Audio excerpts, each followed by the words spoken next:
अफसर माइकल के आदेश पर कुछ सिपाही कजरी को बुलाकर लेकर आए और कहा, हुकुम, ये तो मिल गई, लेकिन इसका वो गूंगा बेटा कहीं नहीं मिला। ये सुनकर माइकल ने कहा, तो वो तुम्हारा बेटा था जो भाग गया यहां से, कहां गया वो भागकर? कजरी को पता था कि ऐसा समय आ सकता था, इसलिए उसने इसकी तैयारी पहले से कर ली थी। कजरी ने कहा, भागता नहीं तो और क्या करता? उसे तुम्हारे ही कुछ सिपाहियों ने मारने की धमकी जो दी थी। यह सुनकर माइकल चौंक गया। उसने कहा, मेरे सिपाही मेरे ऑर्डर ही फॉलो करते हैं और मैंने ऐसा कोई ऑर्डर नहीं दिया। कजरी ने कहा, आपने नहीं दिए, लेकिन आपके कुछ सिपाही आपके विरुद्ध षड्यंत्र कर रहे हैं और यह बात मेरे बेटे को पता चल गई थी और वो जाके आपको बता ना दे, इसलिए तो उसे मारने की कोशिश कर रहे थे तुम्हारे सिपाही। यह सुनकर माइकल ने कहा, इम्पॉसिबल, मेरे सिपाही ऐसा कैसे कर सकते हैं? अब मौका देखते ही करमचंद ने कहा, यह सच करिए हुकुम, ये जो आप तक खबर लेकर आया है वही शामिल है इन सब में। यही आपको मारने की योजना बना रहा था। यह सुनते ही वो सिपाही भड़क गया और करमचंद को मारने के लिए दौड़ा कि माइकल ने अपनी बंदूक निकालकर उस सिपाही पर चलाई और वो सिपाही वहीं पर गिर गया और उसकी मौत हो गई। माइकल ने कहा, गद्दारी करने वालों से मुझे सख्त नफरत है। I hate traitors.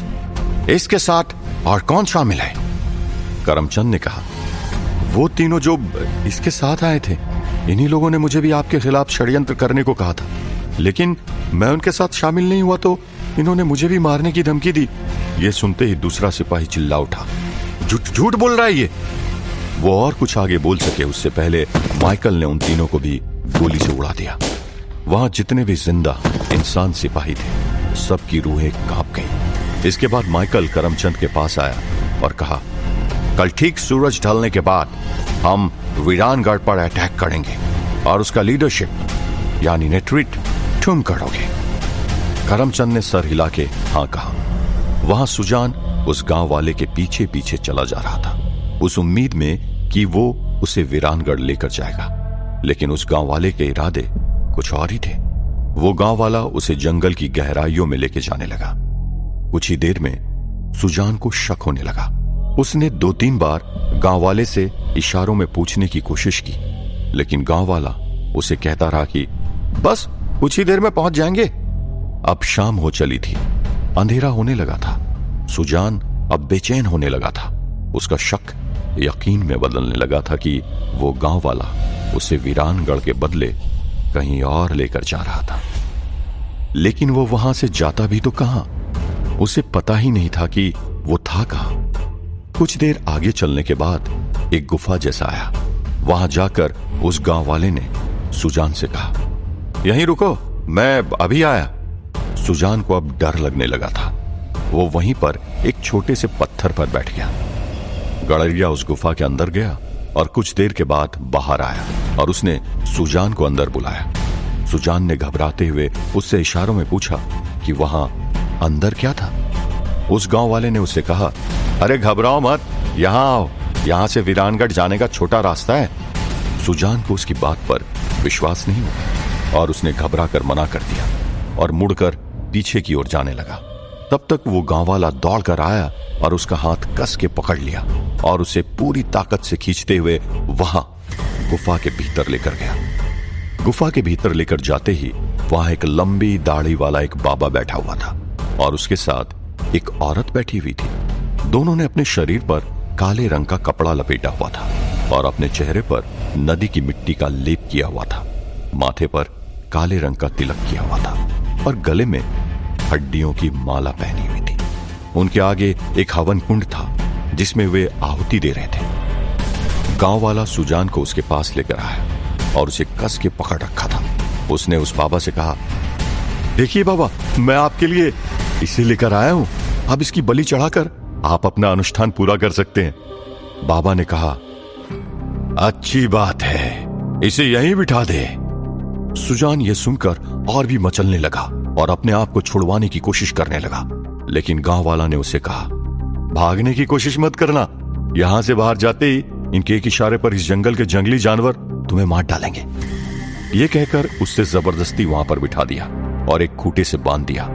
फिर उस गांव वाले ने कहा, खुशकिस्मत हो तुम जो इतने बड़े कपाली और कपालिका के साथ अनुष्ठान में तुम भी एक हिस्सा बनोगे। तुम्हारी नर बलि दी जाएगी और गुरुजी और गुरु मैया जिंदगी और मौत के चक्र से हमेशा के लिए मुक्त हो जाएंगे। ये सुनकर उस बाबा ने कहा, तुम घबराओ मत, तुम्हें दर्द का एहसास भी नहीं होगा। यह कहकर उस कपाली ने सुजान के माथे पर अपने खून से तिलक किया, उसके चेहरे पर भस्म लगाया और उसकी आरती उतारी। फिर उससे पूछा, तुम्हारा नाम क्या है? कहां से आए हो तुम?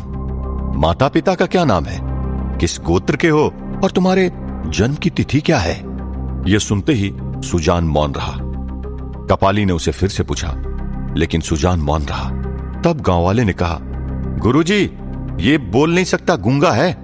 यह सुनकर कपाली ने सुजान से पूछा, तुम जन्म से गूंगे हो या बोलने की क्षमता बाद में किसी बीमारी से गई? सुजान ने अपने सर हिलाकर ना कहा। कपाली ने उससे कहा, मतलब तुम जन्म से गूंगे भी नहीं हो और किसी बीमारी में भी तुम्हारे बोलने की क्षमता नहीं गई? सुजान ने हां में अपना सर हिलाया। उस कपाली ने उससे पूछा, फिर कैसे बोलने की शक्ति चली गई तुम्हारी? सुजान ने अपना मुंह खोला। कपाली ने एक दिए की सहायता से उसके मुंह के अंदर झांका और देखकर हैरान रह गया। कपाली बोल उठा, इतनी बेरहमी से किसने तुम्हारी जीभ काट डाली? सुजान मौन रहा। कपालिका ने कहा, स्वामी, ये खंडित है, इसकी बलि नहीं चढ़ा सकते। कपाली ने कहा, हां, बलि सिर्फ उसी की चढ़ती है जो सर से लेकर पैर तक अखंड हो। यह हमारे कोई काम का नहीं है, इसकी बलि नहीं चढ़ सकती।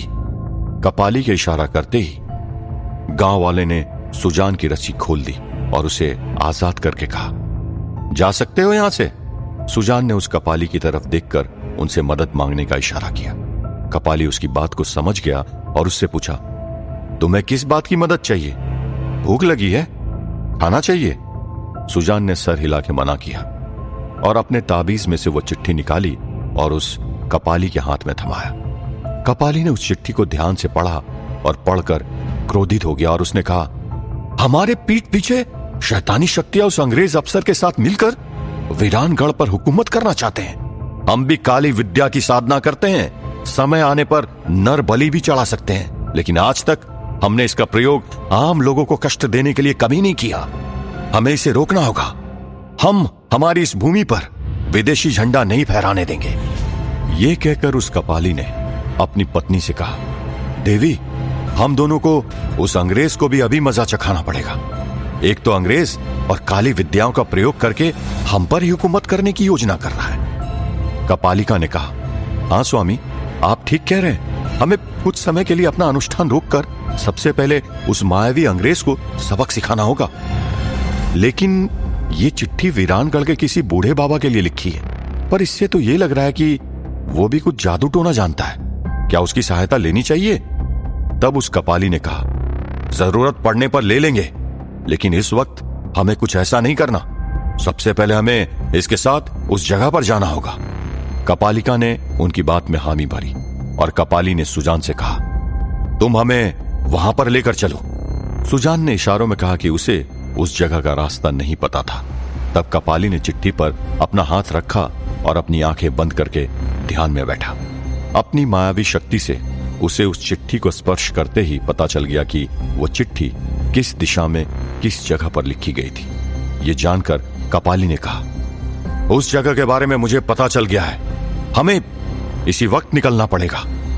उस गांव वाले को छोड़कर कपाली, उसकी पत्नी कपालिका और सुजान उस जगह पर जाने के लिए निकल पड़े। उस तरफ करमचंद ने वीरानगढ़ से अगवा किए गए जिंदा सैनिकों को एक जगह पर बुलाया और उनसे कहा, देखो, अंग्रेज अफसर से बगावत करने का नतीजा किसी को भी मारने से पहले 2 बार भी नहीं सोचता। उन 4 लोगों ने उनकी कितनी वफादारी की, लेकिन मेरे एक बार कहने से बिना सोचे समझे उन्हें मार दिया। यही कीमत है हम हिंदुस्तानियों की उस अंग्रेज की नजर में। हमारी मदद लेकर हमारी ही मातृभूमि पर कब्जा करेगा और समय आने पर हमें मारने से भी नहीं कतराएगा। बोलो, अभी भी साथ देना है उसका? दूसरे सिपाही ने कहा, अरे तुम ऐसा दोगल खेल क्यों खेल रहे हो? झूठ बोल के हमारी लोगों को क्यों मरवाया? शायद इसी वजह से हमें इतने दिनों तक चुप रहने को कहा गया था कि कोई तुम्हारी जैसी चालबाजी न करे। करमचंद ने कहा, उन 4 को मरवाने के सिवा मेरे पास और कोई उपाय नहीं था, क्योंकि वो चारों उस माइकल के मायावी शक्तियों के पुजारी बन चुके थे। और बोलो, अभी भी वक्त है, उसके खिलाफ विद्रोह करने में मेरे साथ हो या नहीं। सुजान भी मदद लेकर आता ही होगा। दूसरे सिपाही ने कहा, नहीं, वो गूंगा क्या किसी की मदद लेकर आएगा? खुद की मदद ना कर पाया कभी। और तो और हम विद्रोह करेंगे तो उसके प्रेत बने हुए सिपाही, जो हमसे भी तादाद में कई ज्यादा है, वो तो हमें जिंदा नहीं छोड़ेंगे। करमचंद ने कहा, वैसे भी अभी कौन सा जिंदा हो, ऐसी जिंदगी जीने से अच्छा है मर ही जाते। ये कहकर गुस्से में करमचंद वहां से निकल गया। वहां कपाला, कपालिका और सुजान चलकर उस जगह तक जा रहे थे और अचानक कपाली ने कहा, इस तरह अगर हम चलते रहें तो हमें पहुंचने में बहुत देरी हो जाएगी। कपालिका ने कहा, सच कहा आपने, इसलिए आप कहें तो सवारी मंगा दूं? कपाली ने मुस्कुराकर हां कहा। कपालिका ने सीटी बजाई और तुरंत ही कहीं से एक बड़ा सा शेर दहाड़ता हुआ वहां पर आ पहुंचा। उसे देखते ही सुजान डर के मारे कपाली के पीछे छुप गया।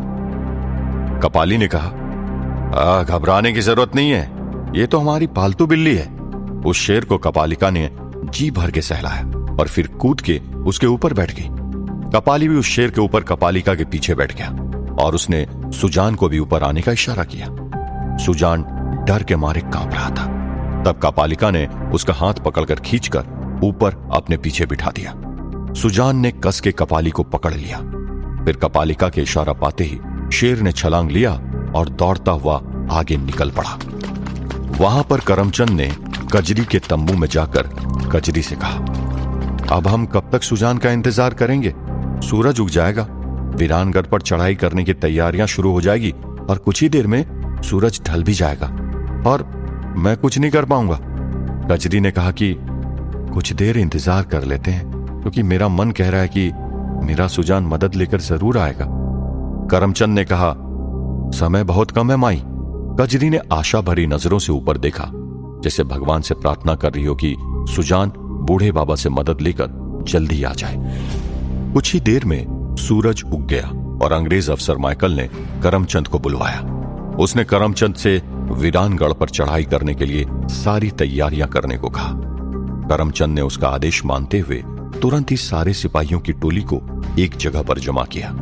जिंदा सिपाही एक तरफ और भूत प्रेत सिपाही एक तरफ एक कतार में खड़े हो गए। एक बड़ी सी संदूक में से राइफल निकाली गई और सारे सिपाहियों में बांटी गई। कुछ ही देर में कई सारी बड़ी बड़ी बोरियां आई, उसमें से राइफल की गोलियां निकाली गई। ये गोलियां सभी में बराबर बांटी गई। फिर माइकल ने उन सबको कहा, बस अब सिर्फ 7 घंटे रह गए। 7 घंटों में हम वीरानगढ़ पर अटैक कर देंगे। फिर वीरानगढ़ भी हमारे हुकूमत में होगा और वीरानगढ़ हमारे हुकूमत में आ जाने से पूरा का पूरा हिंदुस्तान हमारे ठलबों के नीचे होगा। आज रात को हम हमला करेंगे और कल सुबह तक वीरानगढ़ हमारे कदमों में होगा। फिर हिंदुस्तान का हर पत्थर हमारे हुकूमत के अंडर होगा। All you Indians will be our slaves. Hail queen. Michael के पीछे सारे सिपाहियों ने एक साथ कहा, हेल क्वीन। करमचंद ने माइकल से पूछा, लेकिन इतनी जल्दी हम वीरानगढ़ पहुंचेंगे कैसे? माइकल ने उससे कहा, मेरे पीछे आओ। करमचंद माइकल के पीछे जाने लगा। माइकल उस गुफा के अंदर गया। गुफा के अंदर जाते ही गुफा की एक दीवार के पास गया और खड़ा हो गया। फिर माइकल ने गुफा के दीवार पर अपना हाथ रखा और कुछ मंत्रोच्चारण किए और कुछ ही देर में वो दीवार दरवाजा बनकर खुल गया। माइकल ने कहा, इस रास्ते से जाने पर एक दरवाजा आएगा। दरवाजे को खोलते ही हम एक हवेली से होता हुआ वीरानगढ़ में दाखिल हो जाएंगे। ये सुनते ही करमचंद के पैरों तले जमीन खिसक गई। उसे पूरा यकीन हो चला था कि अब वीरानगढ़ को कोई नहीं बचा सकता, क्योंकि सुजान का इतनी जल्दी बूढ़े बाबा की मदद लेकर आने की संभावना कम थी। उसने मन ही मन फैसला किया था कि अगर शाम तक सुजान मदद लेकर ना आया तो फिर वो अकेला ही बगावत कर बैठेगा, चाहे उसके लिए अपनी जान ही क्यों न गंवानी पड़े। उस दिन न जाने क्यों वक्त बहुत तेजी से भाग रहा था। देखते ही देखते शाम के 5 बज गए। अब तक सुजान की कोई खबर नहीं थी। करमचंद ने सुजान की आने की सारी उम्मीदें खो दी थी। कजरी ने भी अब मान लिया था कि सुजान इतनी जल्दी आ सकने वाला नहीं था। 5:30 होते ही माइकल ने अपनी राइफल से आसमान में 3 बार गोली चलाई। सारे सिपाही जिंदा और भूत प्रेत सभी एक कतार में आकर खड़े हो गए। करमचंद सबसे आगे आकर खड़ा हो गया। माइकल सबको सूचनाएं देने लगा था, लेकिन करमचंद के दिमाग में कुछ और ही चल रहा था। उसके मन में विद्रोह करने की इच्छा प्रबल हो चुकी थी। उसे यह भी पता था कि उसके विद्रोह करते ही कुछ ही क्षणों में उसकी मृत्यु हो जाएगी, लेकिन अपनी मातृभूमि के लिए वो बलिदान देने के लिए भी वो तैयार था। जैसे ही माइकल की सूचनाएं खत्म हुई, माइकल ने करमचंद से कहा, क्या तुम मेरे साथ मार्च करने को तैयार हो? करमचंद ने गहरी सांस भरी और माइकल से कहा, एकदम तैयार हूं। यह कहते ही करमचंद ने अपनी राइफल उठाई और तुरंत ही माइकल की तरफ निशाना साधते हुए उस पर गोली चला दी। क्या करमचंद की गोली लगने से माइकल की मौत हो जाएगी? क्या वक्त रहते सुजान मदद लेकर वहां पहुंच पाएगा? क्या वीरानगढ़ पर माइकल चढ़ाई करने में कामयाब हो जाएगा? जानने के लिए सुनते रहिए वीरानगढ़, ओनली ऑन पॉकेट एफएम।